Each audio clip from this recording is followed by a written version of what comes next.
아내가 이상해졌습니다. 처음에는 단순한 기분 탓이라고 생각했습니다. 누구나 결혼 생활을 오래 하다 보면 상대방의 작은 변화 하나쯤은 생기기 마련이고 대수롭지 않게 넘길 법한 일이었으니까요. 하지만 그 변화가 매일 반복되는 패턴으로 굳어질 때쯤 저는 더 이상 제 감각을 의심할 수가 없었습니다. 그때부터였습니다. 저는 매일 밤 아내의 얼굴을 바라보면서 무언가 잘못된 게 있구나 하는 느낌을 지울 수 없었습니다. 처음 이상했던 건 퇴근 시간이었습니다. 아내는 원래부터 일밖에 모르는 사람이었습니다. 회식 자리에서도 맥주잔 하나 겨우 들고선 다음날 보고서를 걱정하던 사람이었고, 회사 사람들 사이에서도 강박적인 성실함으로 이름이 알려져 있었습니다. 팀장이라는 자리가 아내를 그렇게 만들었다고 생각했기에 저는 오히려 그 열정이 안쓰럽다고 느낄 때가 많았습니다. 그래서 아내가 퇴근이 잦아지고 집에 늦는 날이 많아졌을 때조차 처음에는 의심하지 않았습니다. 요즘 일이 많아서 그렇겠지. 부담이 크니까 더 고생하는구나. 그렇게 단순하게 넘겼습니다. 오히려 제가 먼저 챙기려 했습니다. 집에 돌아온 아내한테 오늘도 수고했어. 몸 좀 챙겨. 너무 무리하지 마. 그렇게 말할 때마다 아내의 눈가는 일순간 흔들렸지만 곧 무심한 듯 고개를 끄덕이고 제 방으로 들어가곤 했습니다. 그러나 그 평범한 일상이 조금씩 균열을 내기 시작한 건 아주 사소한 변화에서였습니다. 어느 날 아내가 야근을 간다고 하면서 화장을 진하게 하고 나선 겁니다. 평소 출근할 땐 파운데이션도 대충 바르고 머리를 질끈 묶던 사람이었는데 그날은 아이라인까지 선명하게 그리고 립스틱 색도 짙었습니다. 저는 농담처럼 물었습니다. 오늘 무슨 특별한 행사라도 있어? 아내는 크게 당황하지 않은 얼굴이었지만 잠시 멈추는 듯 하더니 담담하게 대답했습니다. 요즘 회사에서 단정하게 하고 다니라 그래. 팀장이라고 너무 대충 다닌다고 뭐라 해. 그 한마디에 저는 특별히 더 캐묻지 않았습니다. 정말 그럴 수도 있겠다고 넘겼죠. 하지만 묘한 의문은 마음 한쪽에 남았습니다. 왜 하필 야근이 있는 날만 그렇게 꾸미는 걸까? 보고서 작성이나 회식 준비 같은 업무라면 굳이 밤 늦게까지 그런 모습일 필요가 있을까? 하지만 저는 그때까지만 해도 설마라는 생각을 버리지 않았습니다. 그로부터 얼마 지나지 않아 또 다른 변화가 찾아왔습니다. 바로 휴대폰이었습니다. 아내는 원래 휴대폰 비밀번호조차 공유하던 사람이었습니다. 서로의 폰이 테이블 위에 무심히 올려져 있어도 전혀 개의치 않았고 가끔 연락이 겹칠 땐 제가 대신 확인해 줄 때도 있었습니다. 그런데 어느 날 갑자기 아내가 휴대폰에 지문인식을 걸었습니다. 제가 놀라서 물었습니다. 언제부터 잠금을 걸었어? 그러자 아내는 짧게 웃으며 대답했습니다. 요즘은 보안 때문에라도 다 잠가야 한대. 회사에서도 주의 주더라. 그럴싸한 이유였습니다. 그래서 그 순간만큼은 저도 납득했습니다. 그런데 그 이후부터 아내는 휴대폰을 늘 손에서 놓지 않으려 했습니다. 잠시라도 관심이 다른 데 있으면 곧바로 가져가 테이블에서 치워버리고 심지어 화장실에 갈 때도 꼭 들고 들어갔습니다. 평소 같았으면 아무렇지 않게 두고 다닐 사람이 그렇게까지 조심한다는 게 분명 이상해 보였습니다. 그때부터였습니다. 제 마음속에 서서히 뭔가 차갑게 가라앉는 게 느껴지기 시작한 건 그 무렵 제 신체 리듬에도 변화가 왔습니다. 이상할 정도로 졸림이 밀려왔습니다. 자기 전에는 괜찮았는데 한 번 잠들면 아침까지 깊게 빠져들었습니다. 알람이 4-5개나 울려도 듣지 못하고 출근 시간에 겨우 몸을 이끌고 일어나곤 했습니다. 저는 원래 잠귀가 밝은 편이었기에 이 변화가 낯설었습니다. 낮에도 이유 없이 피곤했고 무기력감이 몸을 짓눌렀습니다. 혹시 병인가 싶어 건강검진도 예약했지만 별다른 문제는 없었습니다. 그러던 어느 날 아내가 건넨 생강차에서 이상한 향을 맡았습니다. 코끝에 스치는 순간 낯익으면서도 어딘가 이질적인 풀내음이 느껴졌습니다. 이건 뭐야? 생강차 맞아? 하고 묻자 아내는 대수롭지 않다는 듯 대답했습니다. 응, 꿀이랑 감초 좀 넣었어. 요즘 감기 유행한다잖아. 그 말에 잠시 안심했지만 이상하게도 그날도 저는 저녁을 먹고 TV를 보다가 그대로 소파에 쓰러져 버렸습니다. 새벽까지 단 한 번도 깨지 않았습니다. 알람도 못 듣고 아내가 아무리 움직여도 전혀 감각이 없었던 겁니다. 그리고 사건이 본격적으로 균열을 내기 시작한 건 그 다음이었습니다. 어느 날 밤 아내가 유난히 다정했습니다. 따뜻한 우엉차를 직접 끓여왔다며 제 손에 쥐어주었고 세탁한 수건까지 갖다 주며 말했습니다. 요즘 많이 피곤해 보이더라. 오늘은 좀 푹 자. 알겠지? 그 목소리는 너무 다정했습니다. 한순간 안도감이 들 정도였습니다. 하지만 지금 돌아보면 그것이야말로 함정이었습니다. 저는 그대로 차를 마시고 소파에 기대보았고 곧 깊은 잠에 빠져들었습니다. 눈을 떴을 땐 새벽 3시가 넘은 시각이었습니다. 창문 너머에서 자동차 시동 소리가 들렸겠는데 눈을 비비고 주변을 보니 아내가 없었습니다. 방도 욕실도 심지어 신발장에 있던 구두 한 켤레도 사라져 있었습니다. 휴대폰을 확인했지만 전원이 꺼져 있었습니다. 순간 등골이 서늘해졌습니다. 당황한 저는 아내가 제 휴대폰에서 위치 추적 앱을 지워버린 사실을 떠올렸습니다. 언젠가 제 폰을 만지던 모습을 봤는데 그때였던 건가? 왜 그랬던 건지 하나하나 조각이 맞물리는 느낌이었습니다. 그날 저는 차가운 물을 마시며 정신을 붙들었습니다. 그런데 문득 식탁 위 머그잔을 보았을 때 다시 심장이 내려앉았습니다. 그 안에 남아있던 액체의 색이 전날과 달랐습니다. 조금 더 어두우면서 탁한 색이 돌았습니다. 그제야 알았습니다. 아내가 매번 내게 건네던 차 속에 수면 유도 성분 같은 무언가를 섞고 있다는 걸 몇 날 며칠을 곱씹었습니다. 정말 내 아내가 나를 속이려고 움직이지 못하게 하려고 그랬단 말인가. 평생을 함께하자고 맹세한 사람이 왜 이런 일을 벌이는 걸까. 하지만 곧 확신이 굳어졌습니다. 아내의 행동이 늘 일정한 패턴일 때 그날 밤의 불길한 직감은 가장 명확한 답을 말하고 있었습니다. 아내가 집을 비우는 시간은 언제나 비슷했습니다. 수요일 밤, 토요일 새벽. 그리고 그때마다 제 몸은 깊이 잠들어 아무것도 눈치채지 못하고 있었던 겁니다. 그 후 며칠 동안 저는 차를 마시는 척만 했습니다. 입에 머금고 그대로 화장실로 가서 버렸습니다. 아내는 눈치채지 못했습니다. 저는 잠든 척을 하며 귀를 세웠습니다. 언젠가 또 그 패턴이 반복될 거라 확신했습니다. 그리고 결국 그날이 찾아왔습니다. 아내가 안방 불을 끄고 나가자 현관문이 조용히 닫혔습니다. 저는 곧바로 눈을 떠 옷을 걸치고 준비해둔 차 열쇠를 들고 따라 나섰습니다. 제가 미리 주차해둔 차 안에서 아내가 호출한 택시를 따라가며 이 모든 게 어디로 이어지는지 지켜보았습니다. 도착한 곳은 시내 중심에 위치한 고급 맨션. 그 입구에서 기다리고 있던 낯선 남자 하나가 아내를 마중했습니다. 깔끔하게 양복을 차려입은 낯선 중년 남자였습니다. 아내는 그에게 다가가 자연스럽게 웃으며 안으로 들어갔습니다. 그 순간 제 온몸이 얼어붙는 듯 했습니다.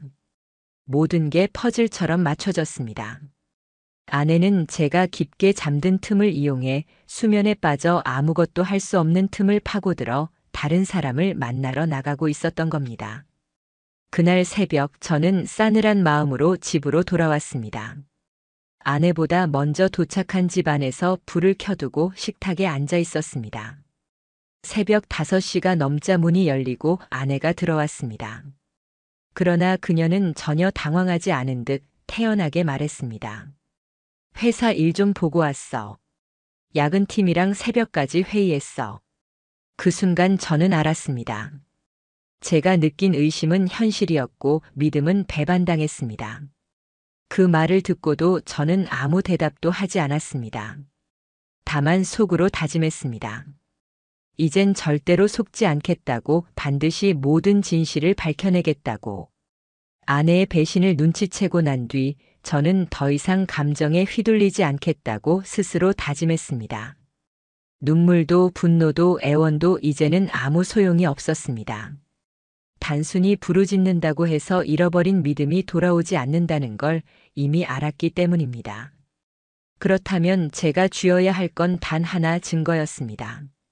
그것도 법정에서도 절대 무너질 수 없는 확실한 증거. 감정의 불꽃 대신 차갑고 완벽한 증거만이 저를 지켜줄 무기라는 것을 깨달았습니다. 저는 먼저 아내의 출근 경로를 추적했습니다. 매일 아침 제가 직접 차로 아내를 회사에까지 태워주는 척하면서 차량 블랙박스를 조정했습니다. 카메라 각도를 바꿔 조수석 쪽이 선명히 잡히도록 해두었습니다. 처음엔 단순히 아내의 얼굴을 기록하려는 정도였지만 시간이 지날수록 저는 차 안에서 오가는 대화, 아내가 받는 전화까지 전부 저장해두는 게 얼마나 중요한지 알게 되었습니다. 며칠 뒤 출근하던 중 차 안에서 아내의 휴대폰이 울렸습니다. 아내는 잠시 제 눈치를 살피더니 핸드백 안에서 핸드폰을 꺼내 전화를 받았습니다. 저는 블랙박스가 이미 그 장면을 녹화하고 있다는 사실을 알고 있었습니다. 그녀는 짧게 대답했습니다. 응, 그날처럼 해줘. 나중에 얘기할게. 그 순간 제 심장이 툭 내려앉았습니다. 그날처럼이라는 익숙한 말. 그날이라고 지칭할 수 있는 날이 도대체 몇 번이나 있었단 말인가.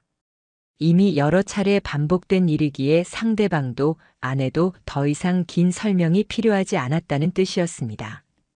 이 짧은 대화 하나만으로도 아내가 그동안 꽤 오래 이런 생활을 해왔다는 사실이 뚜렷이 드러났습니다. 저는 하루 뒤 바로 결심했습니다. 이번엔 녹취 장치였습니다. 작은 디지털 녹음기를 구해 아내의 가방 안에 몰래 넣어두었습니다. 지금 생각해도 손이 떨렸습니다.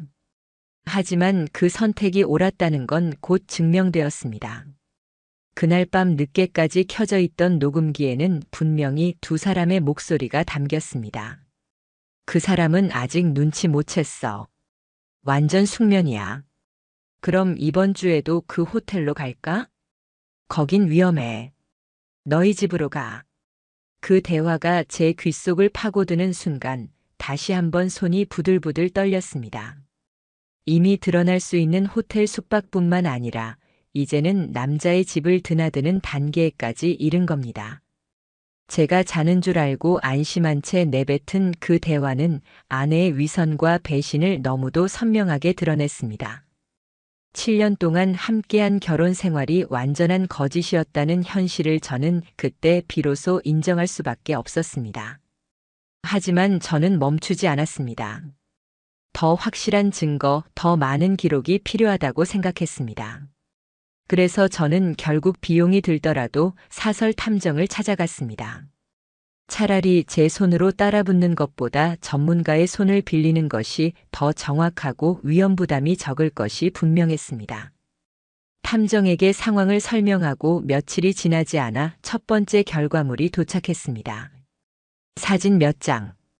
수요일 밤 아내가 동네 골목을 걸어 나와 택시에 오르는 장면이 선명히 찍혀 있었습니다. 이어서 촬영된 사진은 새벽 1시 45분 상간남의 아파트 앞에서 내리는 모습, 마지막으로 새벽 4시 반쯤 같은 아파트에서 다시 나와 택시에 타는 아내의 모습까지 이어져 있었습니다. 사진 속 아내는 화장기 진한 얼굴로 평소 집에 있을 때와는 전혀 다른 모습이었습니다. 제 옆에서는 한마디 말 없는 무표정이었는데 그곳에서는 웃음을 숨기지 못한 얼굴이었습니다.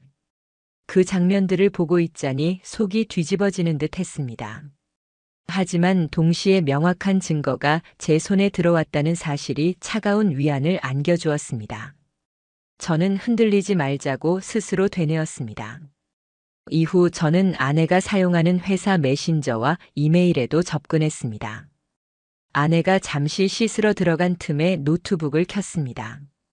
다행히도 자동 로그인 상태였고 별 다른 절차 없이 메일함을 확인할 수 있었습니다. 그 안에는 낯익은 이름 하나가 반복적으로 눈에 들어왔습니다. K 부장. 그 사람은 아내가 무심코 집에서 언급하던 상사였습니다. 술자리에서는 귀찮은 상사 일할 땐 잔소리 많은 윗사람이라고 말했었지만 그 메일들 속에서의 관계는 전혀 달랐습니다. 메일 제목은 간단했습니다. 그날도 좋았어. 다음엔 더 오래. 본문은 더욱 노골적이었습니다. 와인 준비해뒀어. 이번엔 같이 영화도 보자. 그리고 첨부된 한 장의 사진. 회색 코트를 입은 아내가 소파에 앉아 밝은 웃음을 짓고 있었습니다. 배경은 호텔이 아니라 아파트 내부처럼 보였습니다. 저는 그때 확신했습니다. 이건 일시적 실수가 아니라 일상적으로 이어져 온 불륜이 분명했습니다. 저는 즉시 그 메일을 캡처했고 원본까지 전부 USB에 옮겨 저장했습니다. 녹음 파일, 블랙박스 영상, 탐정 사진, 이메일 원본까지. 이제 제게 필요한 증거는 충분하다고 느껴졌습니다. 다음 단계는 법적 절차였습니다. 저는 법무법인을 찾아갔습니다. 변호사에게 자료를 차례로 보여주자 그는 처음부터 고개를 끄덕이며 말했습니다. 이 정도면 충분합니다. 혼인 파탄에 대한 명확한 증거, 지속적이고 의도적인 불륜, 단순 민사소송을 넘어 형사적 조치까지 검토할 수 있는 사안입니다. 저는 그제야 깊은 숨을 내쉴 수 있었습니다. 오랫동안 고통스럽게 의심만 하던 제게 이 말은 처음으로 확실한 해답을 주었습니다. 이제 제가 준비한 모든 증거는 법으로도 부정할 수 없는 무기가 될 겁니다.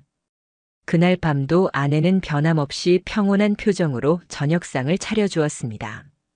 그리고 태연하게 물었습니다. 요즘은 좀 괜찮아 보여. 얼굴이 좋아졌네. 저는 웃으며 대답했습니다. 응. 요즘은 마음이 한결 편해졌어. 아내는 제 웃음의 의미를 알지 못했습니다. 제가 여전히 그 차를 입술만 적신 뒤 변기통에 버리고 있다는 사실도 눈치채지 못했지요. 그리고 마침내 저는 모든 증거를 갖춘 채로 이혼 소송과 위자료 청구 소송을 동시에 준비했습니다. 아내를 상대로는 혼인 파탄의 책임을, 상간남에게는 상간 행위로 인한 손해배상을 요구하는 정식 소송장이 작성되었습니다. 서류가 그들의 손에 전해질 순간 제가 준비해온 차갑고 긴 전쟁이 비로소 시작될 터였습니다. 소송장이 발송된 날 밤 저는 평소처럼 평온한 얼굴로 퇴근한 아내의 모습을 지켜봤습니다. 그러나 현관 앞에 놓인 등기 우편 봉투를 본 그녀의 얼굴은 순식간에 얼어붙었습니다. 등기 라벨에 선명하게 적힌 가정법원이라는 글자. 아내는 손이 떨리는 채로 봉투를 집어들고 주저앉았습니다.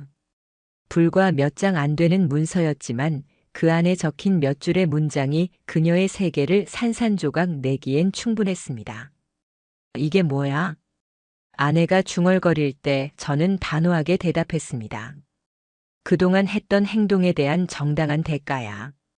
그녀는 그제서야 손으로 얼굴을 감싸 쥐며 무너져 내렸습니다. 그러나 그 눈빛 속에서 후회는 찾을 수 없었습니다.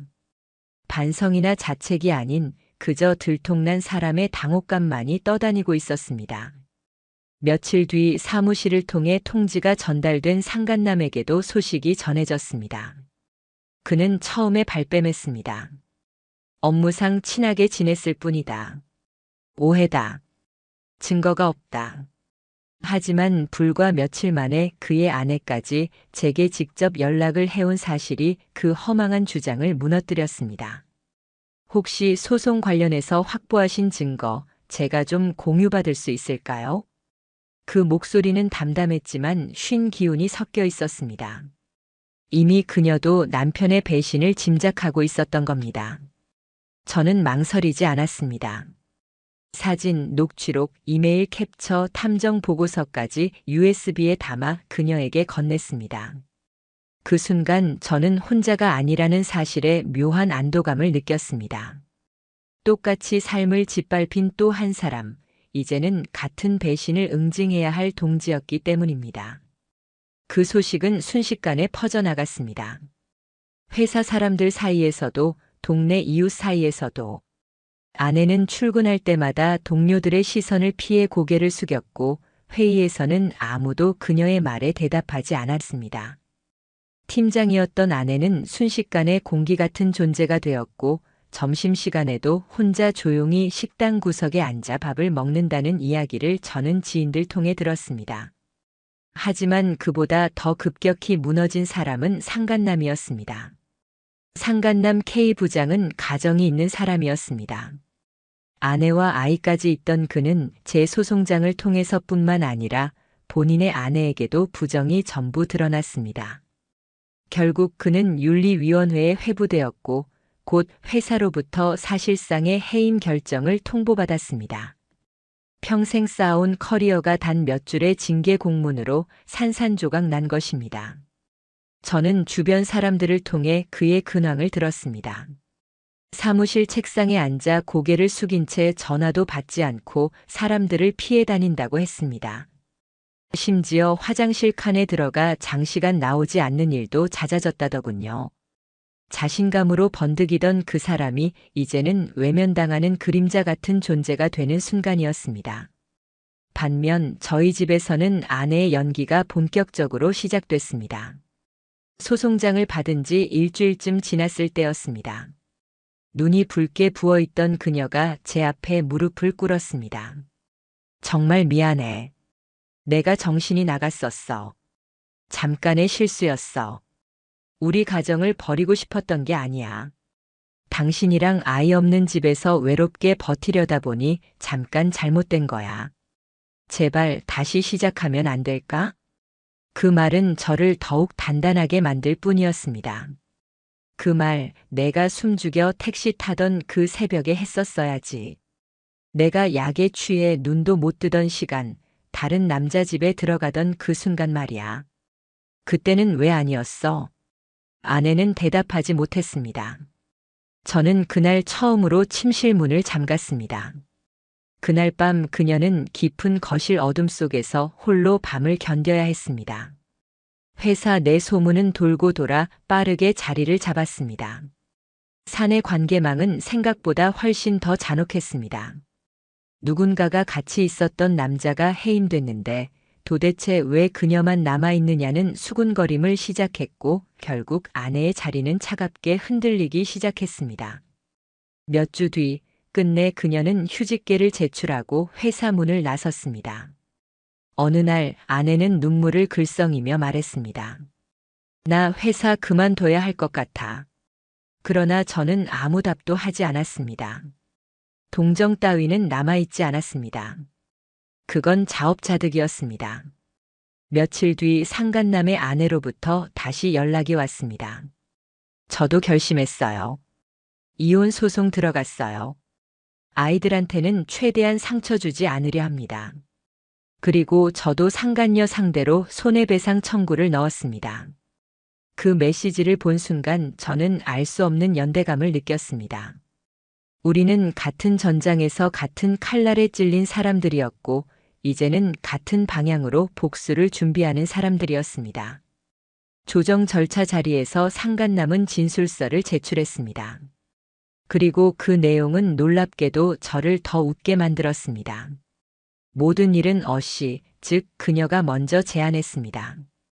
회사에서 저를 유혹했고 퇴근 후에도 지속적으로 만남을 요구했습니다. 처음엔 거절했지만 그녀가 남편과의 관계가 끝났다고 말했습니다. 결국 그들이 서로를 구원할 수 있을 거라는 헛된 희망마저 무너졌습니다. 배신은 배신으로 답했고 한때 같은 죄를 나눠지던 공범은 서로를 향해 칼끝을 겨눴습니다. 그 순간 저는 분명히 믿었습니다. 제 편에 운명이 서 있다고. 며칠 뒤 최종 판결이 내려졌습니다. 상간남은 손해배상 4천만 원, 아내는 저에게 3천만 원 위자료 지급 명령을 받았습니다. 법원은 단호했습니다. 지속적이고 의도적인 혼외 관계, 배우자에 대한 기망, 그리고 피해자에게 정신적 손해를 초래한 점. 단순한 위로나 도의적 문제로 흐릴 수 없는 엄연한 법적 책임이었습니다. 판결문을 받아들고 저는 침착하게 웃었습니다. 제 손에 든 이 문서 한 장이 지난 몇 달 동안의 고통과 의심, 치욕을 단칼에 정리해준 증거였습니다. 그날부터 그들의 삶은 더 큰 무너짐으로 이어질 것이 분명했습니다. 아내의 부모조차 제게 전화를 걸어 사과했습니다. 우린 딸을 꾸짖을 말밖에 없네. 참으로 미안하네. 도저히 용납할 수 없네. 그마저 아내는 큰 상처로 받아들였겠지만 다시 한번 확인했습니다. 이제 그녀는 혼자가 되었다는 걸. 상간남은 결국 회사에서 퇴출당했으며 아내는 회사조차 떠나 방 안에서만 지내게 됐습니다. 사람들의 시선이, 죄책감이, 사회의 잣대가 그들을 조여왔습니다. 저는 창문 밖 아침 햇살을 보며 생각했습니다. 이제 시작일 뿐이다. 무너지는 건 이제부터다. 아내가 직장에서 휴직을 선언한 뒤 집 안에는 더 깊은 침묵이 깔렸습니다. 예전의 아침은 늘 분주했습니다. 출근 준비로 드라이 소리, 화장대 앞에서 분주히 움직이는 발소리, 급하게 깎아놓은 김치전이 식탁에 놓였고 밥솥에서 김이 올라오던 풍경이 있었습니다. 그러나 지금은 달랐습니다. 어둡게 드리워진 커튼, 닫힌 방문, 식탁 위엔 밥 대신 정적만이 남아 있었습니다. 아내는 하루 종일 방 안에서 나오지 않았습니다.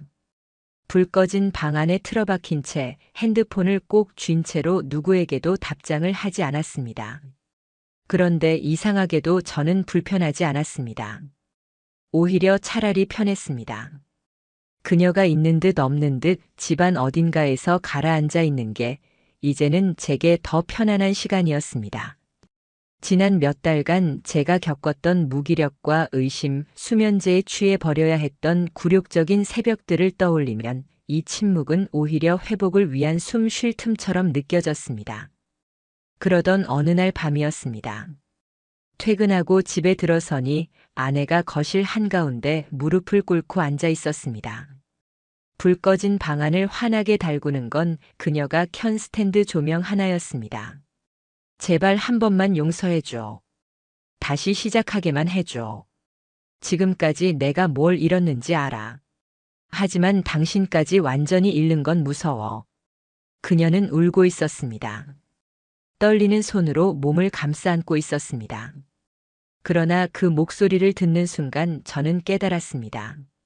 이 사람은 지금도 여전히 자기 자신을 가장 먼저 생각하고 있다는 걸. 여전히 중심은 자기였습니다. 자기의 두려움, 자기의 상실, 자기의 무서움. 그 두려움이 사랑보다, 배우자에 대한 미안함보다 더 앞에 와 있었습니다. 나는 너한테 모든 걸 줬어. 내 믿음도, 내 시간도, 내 청춘도. 그런데 너는 그걸 발로 차버렸어. 그럼 그 대가도 감당해야 해. 제 말에 그녀는 고개를 떨궜습니다. 다시 무릎이 무거워져 바닥에 닿았고 그날 밤도 결국 그녀는 거실 바닥에서 자신이 뿌린 외로움 속을 홀로 견뎌야 했습니다. 며칠 후 상간남의 아내에게서 연락이 왔습니다. 저는 이미 소송 준비와 증거 제출 절차 때문에 자주 연락을 주고받고 있었는데 이번엔 전혀 다른 뉘앙스였습니다. 그쪽 덕분에 저도 큰 결심을 할 수 있었어요. 저희 가정도 이제 정리 들어갔습니다. 아이들에게 최대한 상처가지 않도록 제가 감당하려 해요. 그리고요, 저도 상간녀 상대로 손해배상 소송을 넣었습니다. 알 수 없는 감정이 밀려왔습니다. 그것은 단순한 연민이 아니라 깊은 동지애와 비슷한 감정이었습니다. 같은 상처를 가진 자들만이 나눌 수 있는 묘한 공감. 그제야 저는 혼자가 아니라고 느꼈습니다. 세상 어딘가에서 같은 칼날의 베인 또 한 사람이 제 옆에서 함께 싸우고 있었습니다. 조정 절차 중 상간남은 배신의 또 다른 얼굴을 드러냈습니다. 그는 진술서를 제출했습니다. 모든 일은 A씨, 즉 아내가 먼저 제안했습니다. 회사에서 저를 적극적으로 유혹했고 퇴근 후에도 지속적으로 만남을 요구했습니다. 저는 처음엔 거절했지만 그녀가 남편과는 사실상 끝난 사이라고 말하며 감정적으로 의지했습니다. 그 문장을 읽는 순간 씁쓸하게 웃음이 터져 나왔습니다. 서로를 지켜주겠다 약속했을지 모르지만 결국 막다른 골목에서는 서로의 목줄을 죄는 증언으로 돌아섰습니다. 그것이 배신의 본질이었습니다. 믿음을 저버린 자는 궁지에 몰리면 또 다른 배신을 서슴지 않습니다. 이 진술서는 제게 결정적인 승부수가 되었습니다. 변호사는 서류를 넘기며 단호히 말했습니다. 이제 남아있는 건 시간 문제일 뿐입니다. 실제로 법원 조정이 열렸을 때 아내는 한마디도 제대로 하지 못했습니다. 고개를 숙인 채 손끝만 만지작거렸습니다. 처음이자 마지막으로 제 앞에서 작은 목소리로 내뱉은 건 이런 말이었습니다. 정말 미안해. 당신이 너무 당연한 줄 알았어. 그래서 내가 뭐라 해도 당신은 내 옆에 있을 거라고 믿었어. 그게 나의 가장 큰 착각이었어. 저는 잠시 눈을 감았다 뜨고 차갑게 고개를 끄덕였습니다. 맞아. 나도 내가 영원히 내 옆에 있을 거라 생각했어. 그래서 허점도 실수도 다 감쌌지. 그런데 이제 알았어. 그 믿음 자체가 바보 같았다는 걸. 결국 판결은 내려졌습니다. 상간남은 4천만 원 손해배상, 아내는 제게 3천만 원 위자료를 지급하라는 명령이었습니다. 모든 절차는 명확했고 반론의 여지는 없었습니다. 그 소식은 곧 회사에도 퍼져나갔습니다. 상간남은 공식적으로 해임됐고 그의 이름은 인사기록에서 삭제되었습니다. 평생을 쌓은 경력조차 하루아침에 잘려나갔습니다. 아내 또한 더 이상 회사에서 버틸 수 없었습니다. 사람들의 시선이 유언비어가 스스로 만든 치부를 더 이상 견딜 수 없었던 겁니다. 끝내 휴직계를 넘어 퇴직서를 제출하고 조용히 책상 위 물건을 정리해 나왔습니다. 그날 밤 아내는 술에 취한 몸으로 비틀거리며 집에 들어왔습니다. 볼은 달아올라 있었고 눈가는 잔뜩 부어 있었습니다. 그녀의 입에서 흘러나온 말은 의외였습니다. 내가 바보였어. 그 사람이 날 정말 사랑한다고 믿었어. 근데 난 그냥 잠깐 도망칠 곳이 필요했을 뿐이었더라. 그 순간 저는 아무런 감정이 일어나지 않았습니다. 이미 너무 오래 전부터 끝난 이야기였으니까요. 떠난 믿음은 돌아오지 않았고 남은 건 자기 연민뿐인 공허한 울음이었습니다. 며칠 뒤 그녀는 생활비 문제로 제게 손을 내밀었습니다. 카드값도 밀렸고 보험료도 내야 해. 지금은 정말 아무것도 없어. 저는 서랍 속에서 그녀가 직접 쓴 각서를 꺼냈습니다. 절대 다시는 배신하지 않겠다고 적힌 서류. 그리고 통장 내역서 몇 장. 그녀가 상간남에게 돈을 몰래 송금했던 기록이었습니다. 그 증거들이 내려앉는 순간 그녀는 고개를 떨구고 아무 말도 하지 못했습니다. 한편 상간남은 회사에서 해임된 뒤 지방으로 내려가 중고차 매장에서 일한다는 소문이 들려왔습니다. 예전엔 잘 나가던 대기업 간부였지만 이제는 덜컥거리는 차 문을 열며 손님을 기다리는 신세라 했습니다. 동시에 그의 아내가 아이들을 데리고 외국으로 떠났다는 이야기까지 들려왔습니다.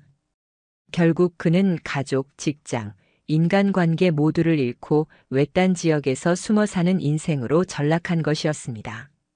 저는 그 소식을 들으며 조용히 중얼거렸습니다. 이제야 세상이 균형을 찾는구나. 아내 또한 더 이상 친정에서도 환영받지 못했습니다. 그녀의 부모는 제게 고개를 숙이며 말했습니다. 우린 딸을 용서할 수 없네. 정말로 미안하네. 차라리 모르는 사이로 생각해줘. 그 말은 곧 딸과 부모 간의 관계까지 끊어졌다는 뜻이었습니다. 아내는 가족에게도 연인에게도 사회에서조차도 외면받는 존재가 되어갔습니다. 그러나 가장 기막힌 건 여전히 그녀가 스스로를 피해자라 생각한다는 것이었습니다. 지인들에게는 여전히 변명을 늘어놓고 있었습니다. 나도 힘들었어. 내가 외로워서 그랬던 거야. 그렇게 자기 자신을 정당화하려 애쓰고 있었습니다. 저는 그 모습을 보며 이제는 분노조차 느끼지 않았습니다. 그저 차갑게 생각했습니다. 이미 세상은 그녀를 제대로 심판하고 있구나. 더 이상 내 손을 대지 않아도 그녀는 스스로 무너지고 있었습니다. 집안은 여전히 차가웠습니다. 그러나 그 차가움 속에서 저는 이상하게도 안정을 찾았습니다. 저는 더 이상 의심하지 않아도 됐고 사건의 뒤를 캐내느라 불면에 시달리지 않아도 됐습니다. 오히려 이 텅 빈 공기야말로 제게 자유로움이었습니다. 그날 이후 저는 새로운 집을 알아보기 시작했습니다. 결국 계약을 마치고 이삿짐을 하나둘 정리했습니다. 마무리할 것들만 남은 채 저는 조용히 속으로 다짐했습니다. 이제 진짜 끝을 향해 가고 있구나. 이혼 판결이 확정된 뒤에도 집안의 공기는 여전히 싸늘하게 가라앉아 있었습니다. 법적 절차로는 이미 남남이 되었지만 현실적으로는 같은 지붕 아래에 머물고 있었습니다. 우리는 이제 더 이상 부부가 아니었고 남남보다도 더 멀리 떨어져 있었습니다. 그러나 동시에 여전히 서로의 기척을 느껴야 하는 얄궂은 상황이었습니다. 아내는 제 앞에서 한없이 조심스러워졌습니다. 예전엔 대답조차 귀찮아하던 사람이 이제는 제 걸음을 따라 숨을 고르듯 살았습니다. 냉장고 문을 열 땐조차 작은 소리를 줄였고 화장실 문도 조용히 닫았습니다. 그 모습을 보는 순간 저는 차라리 해방감을 느꼈습니다. 지난날 당당하게 거짓말을 늘어놓던 그녀는 이제 사라졌고 발소리 하나에도 움찔거리는 존재, 편안한 숨조차 쉴 수 없는 존재로 변해버렸습니다. 그것은 단순한 불편함이 아니었습니다. 이제는 저 하나의 움직임조차 그녀를 짓누르고 있다는 사실, 그 압력이 전혀 불편하지 않았습니다. 오히려 통쾌했습니다. 그 어색한 긴장감 속에서 저는 마음속 깊이 차갑게 속삭였습니다. 이제 내가 만든 무덤 속에서 살아라. 얼마 지나지 않아 아내는 직장을 완전히 정리했습니다. 조용히 퇴직서를 제출하고 한마디 소란 없이 나왔다는 소식을 들었습니다. 동료들은 그녀의 짐을 보는 순간 눈길조차 주지 않았다고 했습니다. 불과 몇 달 전까지 여러 명의 후배를 이끌던 팀장이 지금은 단 한 사람의 편도 얻지 못하고 서류 봉투 하나만 쥔 채 회사를 떠났던 겁니다. 그날 밤 그녀는 술에 취해 비틀거리며 들어왔습니다. 얼굴은 붉게 달아올라 있었고 눈은 퉁퉁 부어올라 있었습니다. 그녀는 쓰러질 듯 제 앞에 서서 중얼거렸습니다. 내가 바보였어. 그 사람이 나만 사랑한다고 믿었어. 내가 특별한 줄 알았어. 근데 사실은 난 그냥 도망칠 구멍이었어. 잠깐 쓰다 버린 도피처였을 뿐이었어. 거실 공기를 울리는 울부짖음이었지만 저는 차갑게 그녀를 바라봤습니다. 제 안에서 어떤 감정도 솟구치지 않았습니다.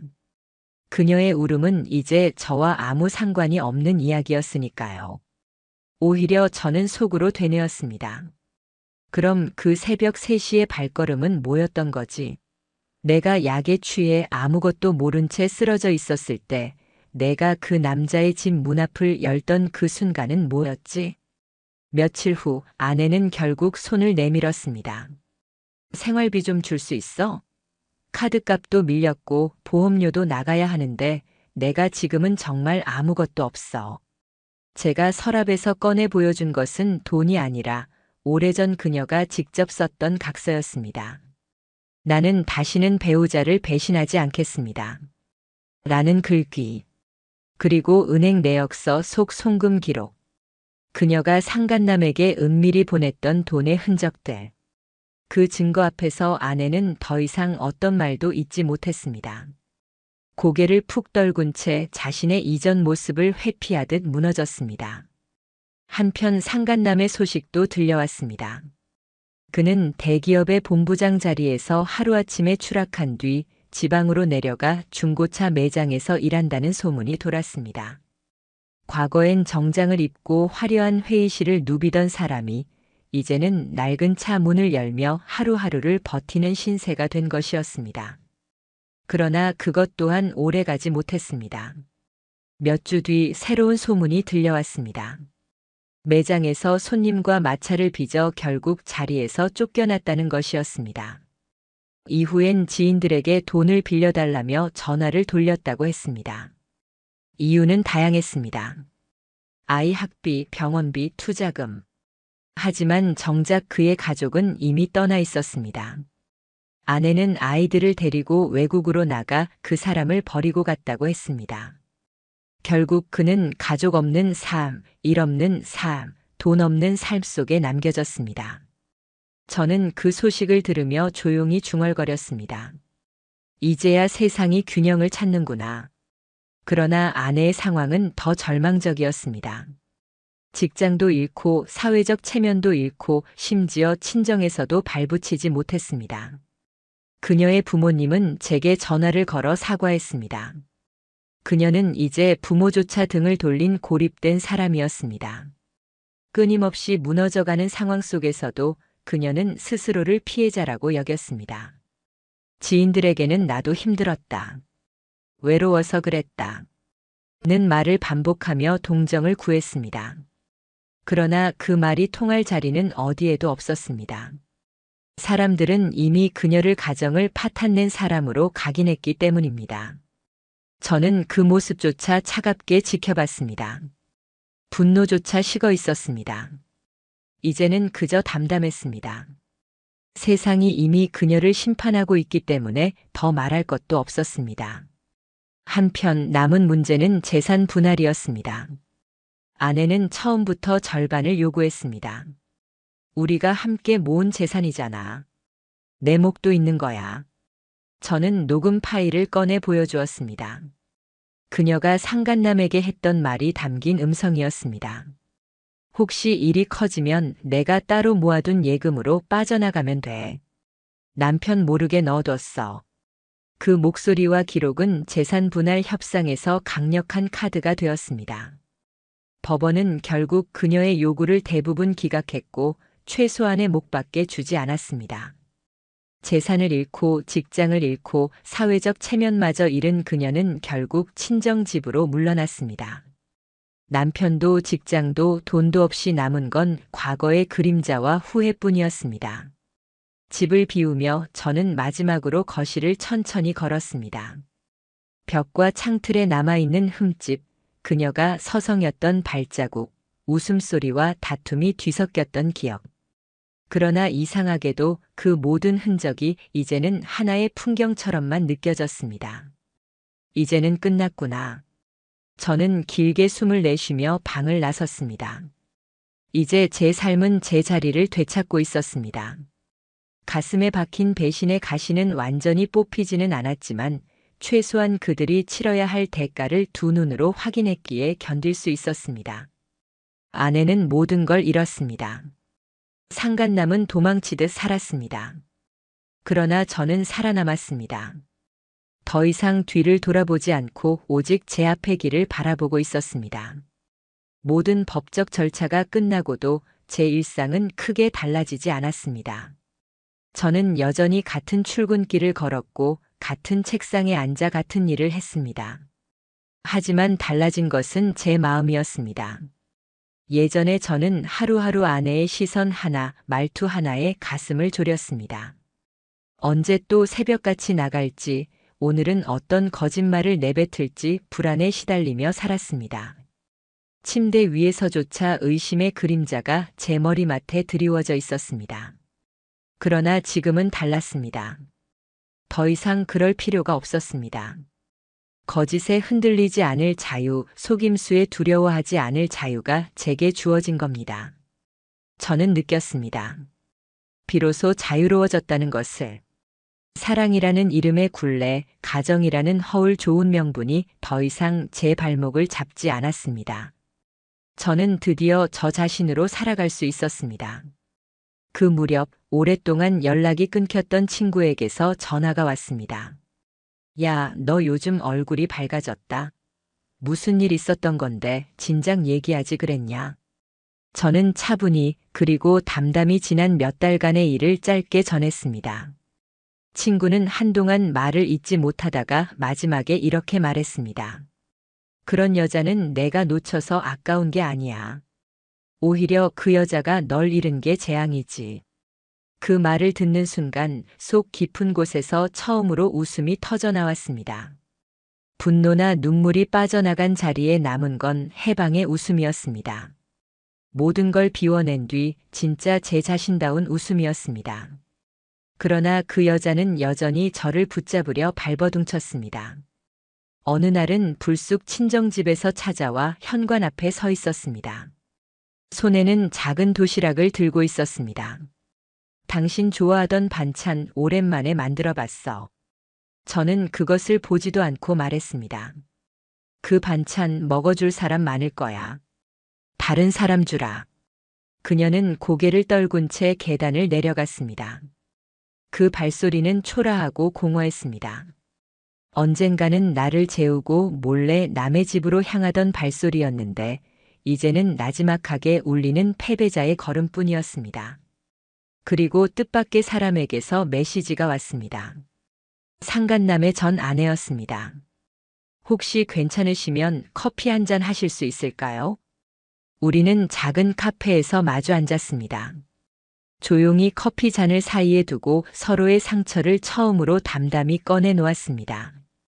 아직 아이들에겐 아빠 얘기를 꺼내지 않았어요. 그냥 먼 곳에 일하러 간다고만 했습니다. 언젠가는 알게 되겠죠. 저는 조용히 고개를 끄덕였습니다. 그래도 아이들은 엄마가 옳은 선택을 했다고 생각할 겁니다. 그날 우리는 긴 대화를 나눴습니다. 그것은 단순한 동정이나 동지가 아니었습니다. 같은 전장을 지나온 생존자만이 나눌 수 있는 깊은 이해였고 서로의 고통을 한마디 설명 없이도 알아볼 수 있는 공감이었습니다. 그날 이후로 우리는 가끔 서로의 안부를 묻는 사이가 되었습니다. 특별한 감정은 없었지만 서로의 상처를 확인해주고 지탱해주는 관계. 묘하게 그것만으로도 충분했습니다. 한편 상간남의 소식이 다시 들려왔습니다. 그가 일하던 중고차 매장에서 손님과 마찰을 빚어 쫓겨난 뒤 결국 일을 잃었다는 풍문이었습니다. 오래지 않아 또 다른 소문이 뒤따랐습니다. 그는 지인들에게 돈을 빌려달라고 연락을 돌리고 다닌다는 것이었습니다. 급하게 병원비가 필요하다, 아이 학비가 모자란다, 투자가 막혔다. 하지만 그의 아내는 이미 외국으로 떠났고 아이들마저 그를 기억해서 지워내고 있었습니다. 결국 그의 말은 누구에게도 설득력이 없었습니다. 대답 대신 돌아온 건 단호한 거절뿐. 저는 생각했습니다. 한때 내 아내와 웃으며 메시지를 주고받고 좁은 호텔 방 안에서 눈을 마주쳤을 그 남자가 지금은 문자 한 통에도 거절당하는 신세가 되었다는 사실. 그 비극적 전락이야말로 가장 날카로운 심판이 아니겠습니까? 반면 아내는 친정에서도 받아들여지지 못했습니다. 친구들 사이에서도 마찬가지였습니다. 모임에 나가면 그런 짓을 한 사람이라는 수군거림이 따랐고 결국 아예 집 밖으로 나가지 않는다는 이야기를 들었습니다. 그녀는 방에서 혼자 시간을 보내며 가끔 정신과 상담을 받고 있다고 했습니다. 불면증, 우울감, 자기혐오. 그녀의 지인들은 현실 감각이 무너질 정도로 무기력하다고 제게 전했습니다. 그러나 이상하게도 그 소식을 들은 제 마음은 동정이 아니라 안도였습니다. 이 정도는 겪어야 한다는 생각, 이것마저 없다면 세상이 얼마나 불공평하겠냐는 마음. 저는 확신했습니다. 세상은 아직 제대로 돌아가고 있다고. 저는 새로운 집도 마련했습니다. 지금 있는 집에는 그 사람의 흔적이 너무 많이 배어 있었기 때문이었습니다. 그 같은 공간에서 숨 쉬며 떠올려야 하는 기억은 더 이상 제게 아무 의미가 없었습니다. 새로 계약한 집에는 그녀와의 사진도 그녀와 함께 산 침대도 없었습니다. 다만 오롯이 제 삶을 위한 조용한 공간, 과거의 그림자가 스며들지 않은 공기만이 있었습니다. 그곳에서 저는 조금씩 새롭게 시작했습니다. 아침 햇살이 창가에 스며들면 커피를 내렸고 아무도 방해하지 않는 침묵 속에서 책장을 넘겼습니다.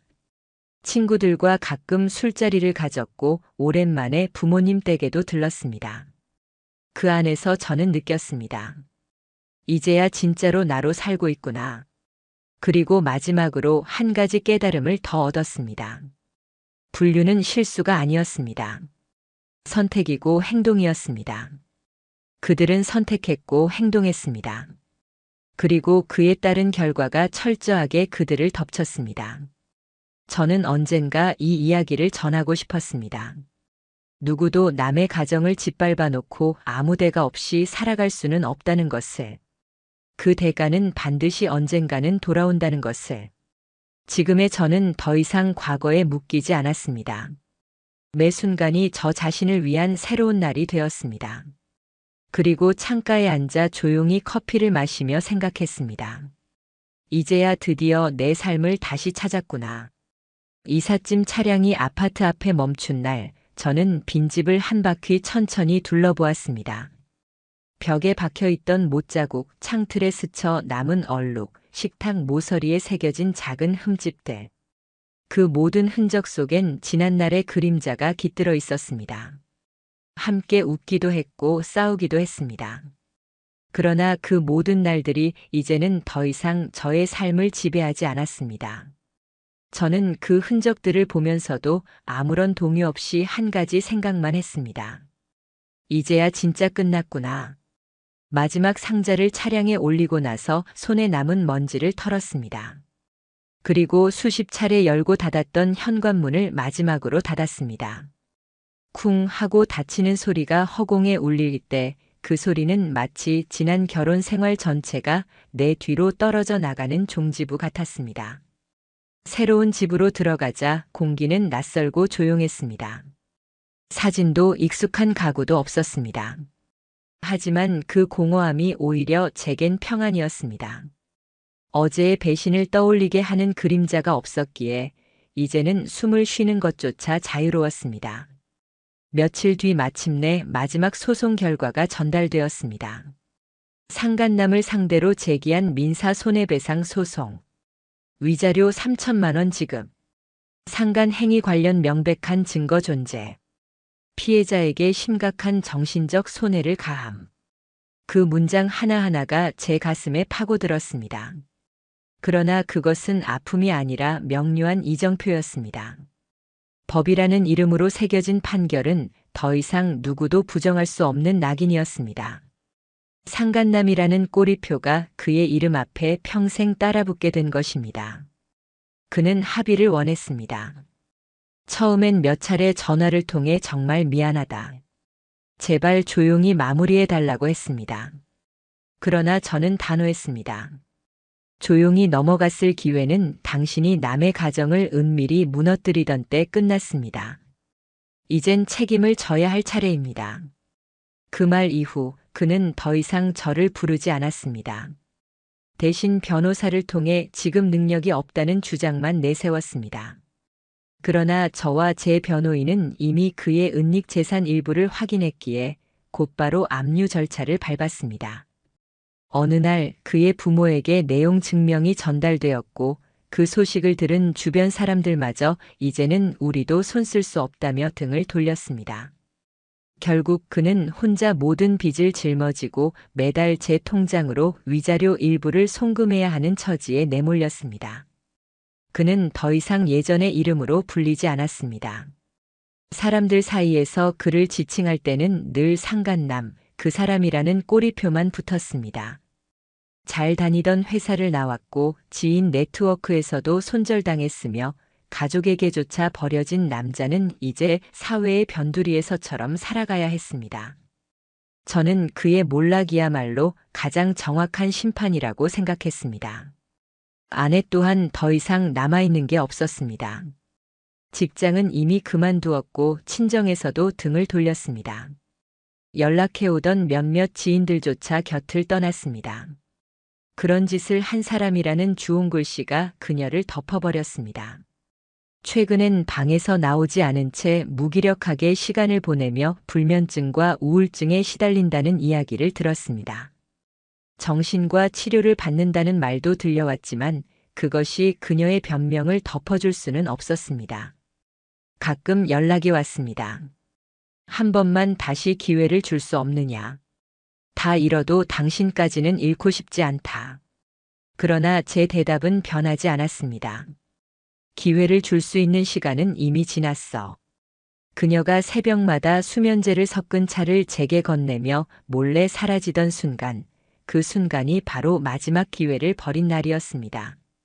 시간이 흐르면서 저는 조금씩 제 삶을 정비할 수 있었습니다. 이사한 집은 점점 제 색으로 채워졌습니다. 작은 책장엔 읽고 싶은 책이 들어섰고 식탁 위엔 늘 커피 향이 머물렀습니다. 주말에는 산책을 나가거나 친구들을 만나 가볍게 술자리를 가졌습니다. 예전 같았으면 거짓말을 추적하던 시간에 이제는 제 삶을 살아갔습니다. 가끔은 바다로도 떠났습니다. 한 번은 낯선 해변에 서서 신발을 벗고 찬 바닷물에 발을 담갔습니다. 파도가 발끝에 닿을 때 저는 천천히 숨을 고르며 생각했습니다. 그날 새벽 3시 깊이 잠든 제 몸 위로 스며들던 이상한 풀내음. 현관문이 닫히는 소리, 그리고 희미하게 멀어지던 발걸음. 그때부터 이 모든 전쟁은 시작되었습니다. 그러나 이제 그 기억조차 파도에 쓸려가듯 멀어져 갔습니다. 다시 되돌아오지 않을 풍경으로 사라졌습니다. 저는 깨달았습니다. 인간의 선택은 반드시 결과를 남긴다는 것을. 분류는 실수가 아니었습니다. 잠깐의 실수로 합리화할 수 없는 명백한 선택이자 의도적인 행동이었습니다. 그리고 그 선택의 대가는 반드시 돌아왔습니다. 아내는 삶을 잃었고 상간남은 낙인 속에 무너졌습니다. 그러나 저는 살아남았습니다. 배신이 제 삶을 송두리째 흔들었지만 결국 진실과 증거 그리고 단호한 의지가 다시 제 삶을 바로 세웠습니다. 지금의 저는 매일 아침 창가에 앉아 따뜻한 햇살 아래 커피를 마십니다. 제 얼굴은 예전처럼 피곤과 의심으로 굳어있지 않았습니다. 거울 속 저는 자유로웠습니다. 이제야 진짜 나로 살아가는구나.